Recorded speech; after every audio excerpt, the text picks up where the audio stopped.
Assignment of objects between parent and child classes.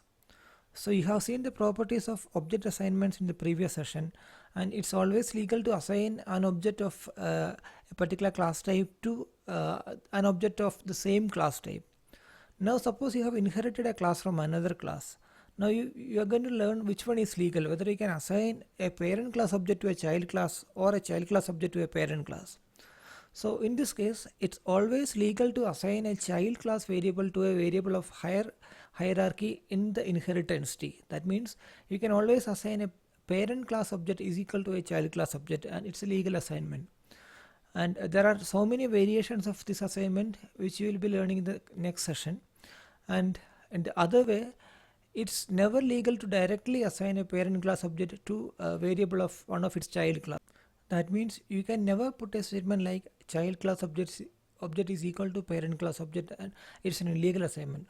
Of course, if you are using typecast, this is possible, and direct assignment is always illegal. And next question is why. Why the first assignment is legal and the second is illegal?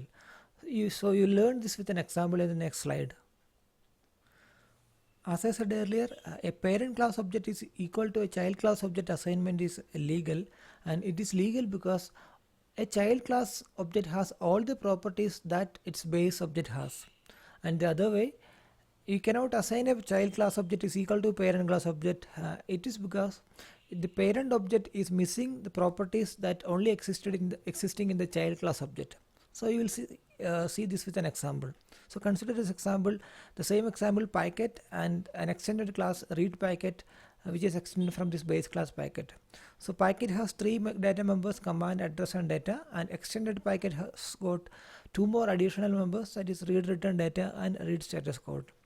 Now in your program, if you are instantiating or creating objects of this classes like packet P1, P2, read packet R1 and R2. So P1 is equal to R1, it's legal because R1 got command, address and data to assign with P1. So here R1 is a child class object, so it will have all the members of that its parent class. So R1, the members of the objects R1 are command, address and data, and read return data and read status code. So when compiler is assigning like P1 is equal to R1, the P1 dot command value can be get from R1 dot command because R1 has got that value, and the same way P1 dot address and data can be assigned because R1 is having address and data fields. But in the other way, when you assign R2 is equal to P2 or the child is equal to parent, so it's illegal because P2 doesn't have the read return data and read status code.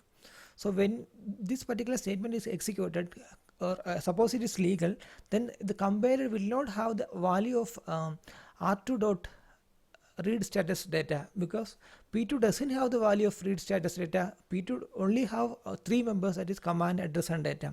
So when coming to the assignment of R2 dot read return data and read status code, there is no value to assign, and that is why this assignment is illegal.